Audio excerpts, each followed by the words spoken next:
issue. It's a big bustling city. Yeah, well, it's an important trade city. Yeah. Its population is actually really low for the size of the city it is. It has a lot of people in it, but not a lot of people who live there. Oh. There's only like 6,000 people who live in Ubersreich, which is super low. Yeah. Because it's been sieged so many times. 6,000 people and 200 drug deaths. 14.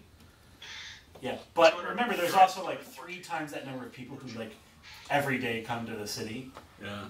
Plus the outskirts come in for market every day and stuff like that. So it's like another 2,000 people coming in just from the outskirts, another, 18,000 people crossing through for trade and everything. So it does get up to, metropolis size for Dungeons and Dragons. Yeah.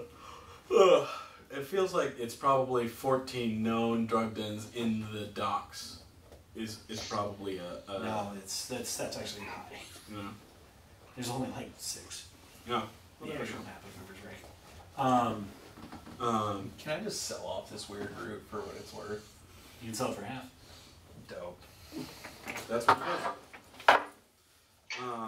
is. Thanks, Mike. Once again, only person who laughed at that joke. But it was a joke because Mike laughed. So besides that, like the roleplay aspects of it are going pretty well. I think we're starting to gel as characters. We're having talks with each other outside of game about what's going on and that sort of thing, and it's like those are helping us flesh these things out. The actual input of the rest of the members of the party on his drug trade thing going on with Snoss has been enlightening, I think, both to Snoss and Dietrich. Dietrich doesn't have a handle on like how to go about doing it, but he knows that the planning stages need more input, and like a week ain't gonna cut it. But it's totally gonna happen in a week. Yeah. We haven't figured out how to convince him. There was a separate trip. It was going to happen. What? Amazing. Yeah. So there's that, and that's kind of my bit for this week. On to you, John. Let's see. Good stuff. The investigation part was fun. It seems well crafted, and everybody seemed to have like an actual good motivation for doing what they were doing. The role play was really good tonight. Like all around, that was fun. And yeah, mess / bad. It has. There's just like really.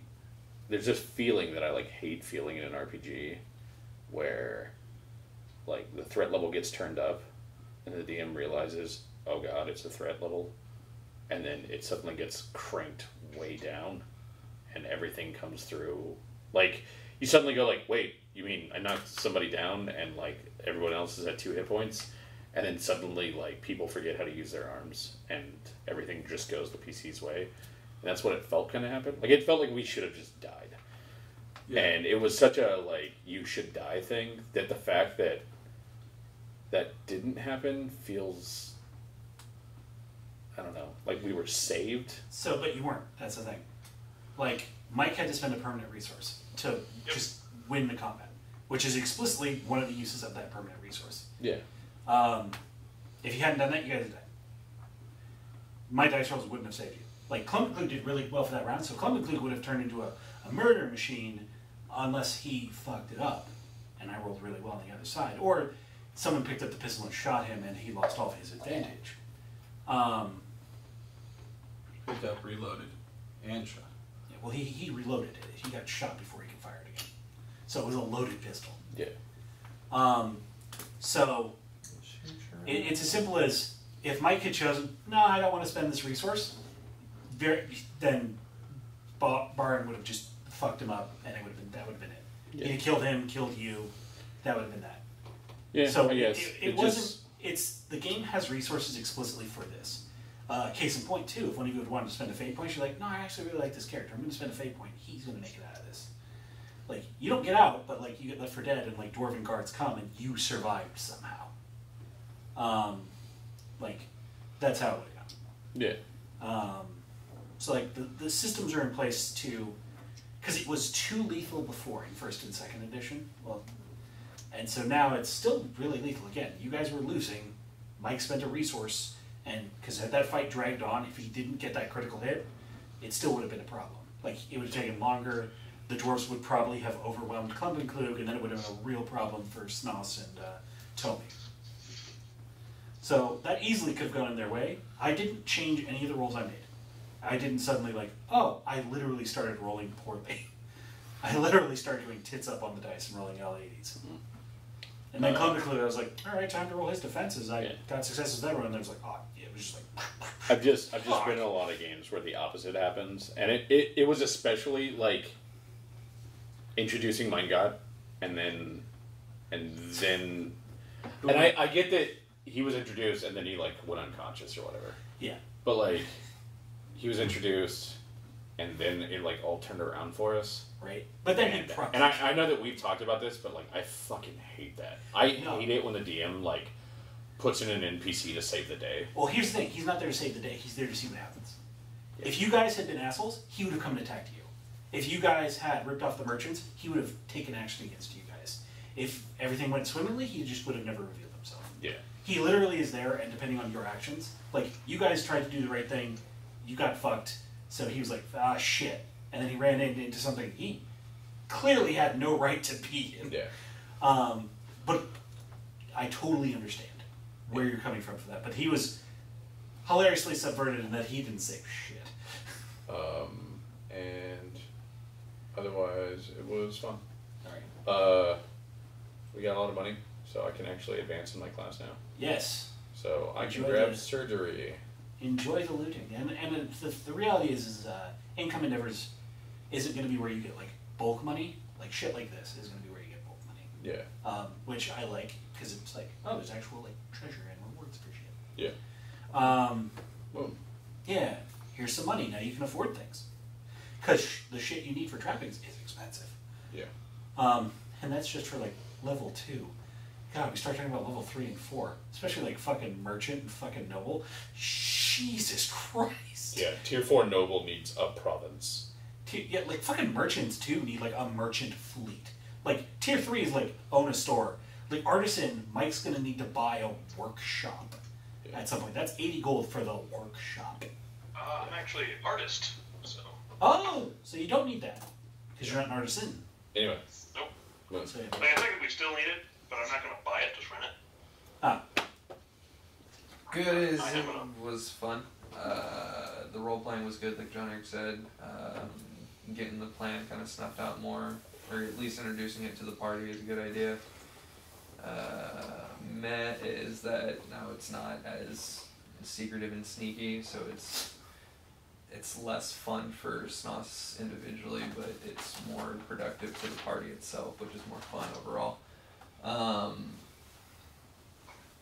I was actually surprised that you just came out with it when Andy was like, dude, what is going on? And you just told him everything, and it was like, oh. So we actually talked about this at a game a little bit, and it was like Snoss and Dietrich do go way back, and Snoss has this vision of, prior to coming into town, he was the head of the crime syndicate in his town, and it's like, he's 20 years old. That's bullshit. You don't get to be that big unless you're in a very, very, very, very small town. I mean, that's might have been what it was. Yeah, so him coming to this town and thinking $20 worth of drugs is something, seems like it coincides with what he's doing, and then like pointing to, this is a huge hustling bustling city. We're talking hundreds of gold at a time. 1,200 a day for weird brute alone. Yeah, is something that is outside of his entire wheelhouse. So he's gonna need some kind of support. of people, and Dietrich has enough know-how to know that he's not going to do it by himself either. So it seemed right that the conversation might happen between the two of them. Dietrich being 25, being an older brother type, having had Snoss, like, I don't know, detox at his house or something like that, and then they went out and fought some rat men together, like, because he's living outside, Dietrich lives outside of the walls. You mean the rat-themed beastmen? Yeah, those beastmen. What ho. Okay, yeah, that's cool. So that's what we came up with to make it. Can I interrupt your thing for a second? The other thing, the mad that I forgot, is that I realized earlier when I was rereading my shit that I attached most of Tommy's stuff to Balthazar, and Balthazar's gone. Which kind of sucks, because I don't have that connection to anyone. Yeah. And that does suck, but there's nothing to do about it. It's just a player left the game. Yeah. And I get why she did. No begrudging, but yeah, that did. And if you like, she's like, we're best friends, and I'm gonna hang out, and I just love Balthazar. He's my hero. And Kat's like, nah. And he's like, oh well. Oh, okay. To be fair, though, I think you've firmly established Tommy as being a very useful member of the party. Yeah. I think Tommy thinks that he's way, way more clever than he actually is. Which... I think he's also establishing a connection with Mowgli as just kind of someone who annoys him.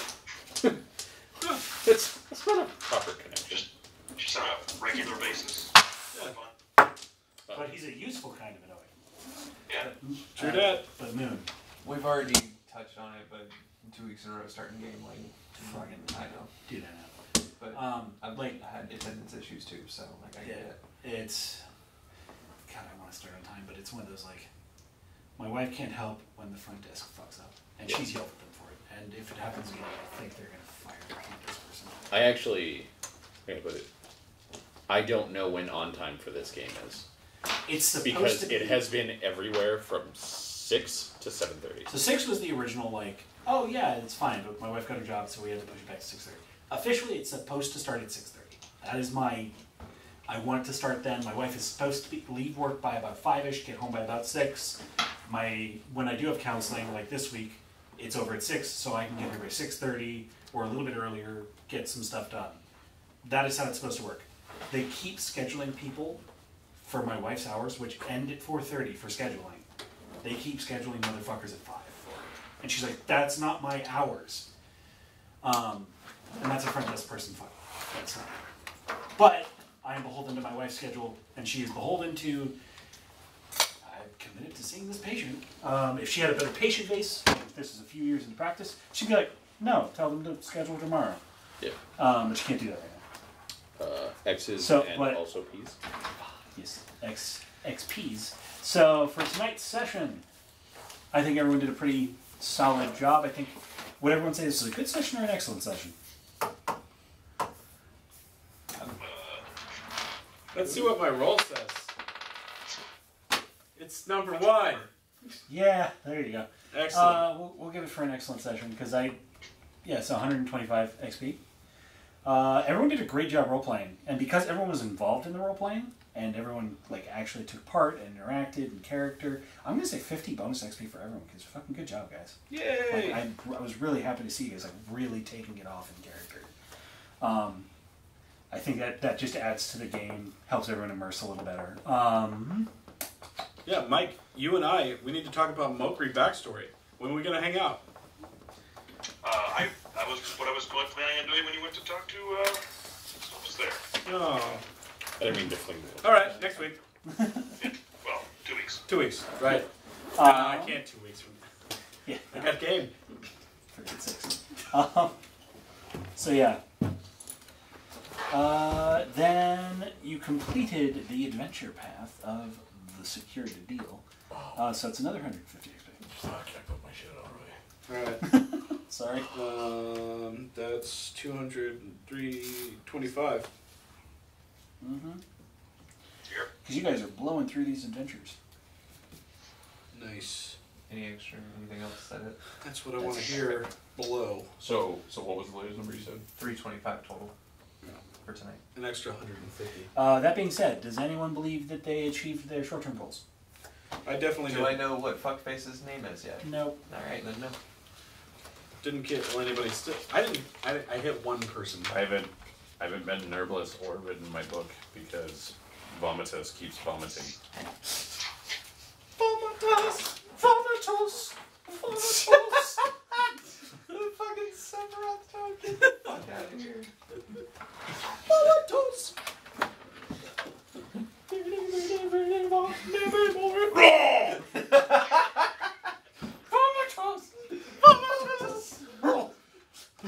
Oh, that's good. Just evolves in that scene from fucking Austin Powers 3. Oh, if you blow, I'm gonna blow. Alright, good night, John. There he is. Later, bud. Alright. Have a good Mike, night, thanks Sarah. for joining us. Disconnecting. Good night. Drive safe, buddy.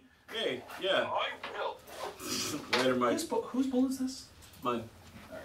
Sorry, I stole it. Yeah. It's just, we had a few of them, so I was like, I'm If taking you want to go ahead and turn that off by pushing the middle of the lower 3 buttons.